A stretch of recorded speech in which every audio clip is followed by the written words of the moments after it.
అమూల్య కోసం లోపలికి వెళ్ళిన పార్థు ఇక అమూల్యను తీసుకొచ్చేలోపు తలుపులు మూసేస్తారు. తలుపులు ఎంత కొట్టినా కూడా అవతల వాళ్ళకి వినిపించకపోవడంతో పార్థు, అమూల్యలు లోపలి చిక్కుకుపోతారు. ఆ సమయంలో అమూల్య ఒక ఐడియా ఇస్తుంది. ఎందుకు సార్ బాధపడుతున్నారు?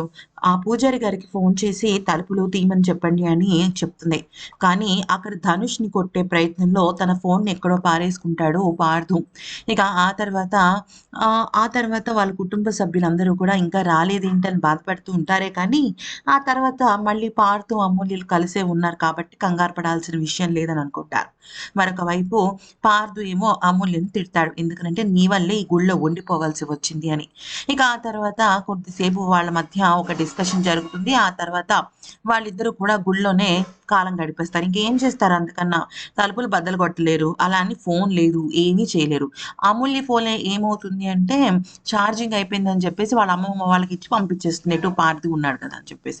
సరే ఇక ఆ తర్వాత ఉదయం చక్కగా సన్నాయి మేళాలతో అంటే సామూహిక వివాహాలు కదా! సన్నాయి మేళాలు, పూర్ణ కలశాలతో తలుపులు ద్వారబంధనాలు తెరుస్తారనమాట. తెరిచేసరికి ఇక పార్థు, అమూల్యలిద్దరూ కూడా బయటకొచ్చేసరికి ఆ పూజారి షాక్ అయిపోతాడు. పూజారి షాక్ అయిపోయి, "ఏంటి బాబు మీరు రాత్రంతా లోపలే ఉన్నారా?" అనంటే, "అవును పూజారి గారు లోపలే ఉండిపోవాల్సొచ్చింది. మా దగ్గర ఫోన్‌లు కూడా లేకపోయేటప్పటికి చాలా ఇబ్బందయింది" అని అనడంతో, ఈలోపు ఆ మహాసాధువు వచ్చి మళ్ళీ శంఖం పూరించి, "ఖచ్చితంగా పెళ్లి జరగాల్సిందే. మెడలో తాళి కట్టాల్సిందే" అంటూ మాట్లాడతాడనమాట. అయితే ఆ మాటలు విన్న పార్థు, అమూల్యలిద్దరూ షాక్ అవుతారు. ఇక మీ ఇద్దరికీ పెళ్లి జరగాల్సిందేనని, నువ్వు అమూల్య మెడలో తాళి కట్టాల్సిందే అని అక్కడున్న పెద్ద పూజారి మాట్లాడుతూ ఉంటాడు. అయితే ఈ ఈ సెంటిమెంట్స్ అన్నీ నేను నమ్మను అని చెప్పేసి కొట్టి పడేస్తే అప్పుడు ఆ పూజారి ఒక విషయం చెప్తాడు. బాబు ఒక 5 ఏళ్ల క్రిందట ఇలాగే ఒక సంఘటన చోటు చేసుకుంది. ఆ తర్వాత ఆ తర్వాత 4 ఏళ్ల పాటు ఈ ఊళ్ళో వర్షాలు లేవు. తినడానికి తిండి లేదు. ఒక్క పంట కూడా పండలేదు. మొత్తం అంతా కూడా కరువు కాటకాలొచ్చేసి దాదాపుగా ఊర్లో ప్రజలందరూ చనిపోయే స్థితికి వచ్చేశారు. ఆ సమయంలో ఏం జరిగిందో ఏమో మీ బామ్మ, తాతయ్య ఇద్దరూ పూనుకోవడంతో మళ్ళీ 5వ సంవత్సరం వర్షాలు పడ్డాయి. అప్పటినుంచి మేము దీన్నొక ఆనవాయితీగా, ఆచారంగా పెడుతున్నాము అంటూ చెప్పడం జరుగుతుంది. మరొక వైపు పార్దు, అమూల్యకు ఒక సూపర్ డూపర్ ట్విస్ట్ అనమాట. అదేంటి అంటే వీళ్ళిద్దరికీ పెళ్లయింది కదా! వీళ్ళిద్దరూ ఆల్రెడీ భార్యాభర్తలు కదా!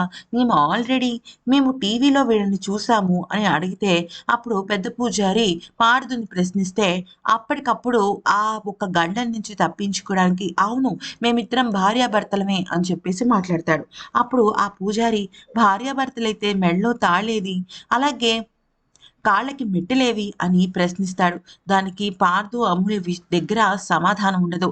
అయితే ఇంకొక ట్విస్ట్ ఏంటి అంటే గుడి గుడిలో రాత్రి నిద్ర చేసిన వాళ్ళు సూర్యోదయానికి 48 నిమిషాల తర్వాత లోపు అంటే 6కి అయిందనుకోండి, 8 లోపు వాళ్ళ పెళ్లి జరిగిపోవాలనమాట. లేకపోతే మళ్ళీ అది ఒక పెద్ద ఇదవుతుంది.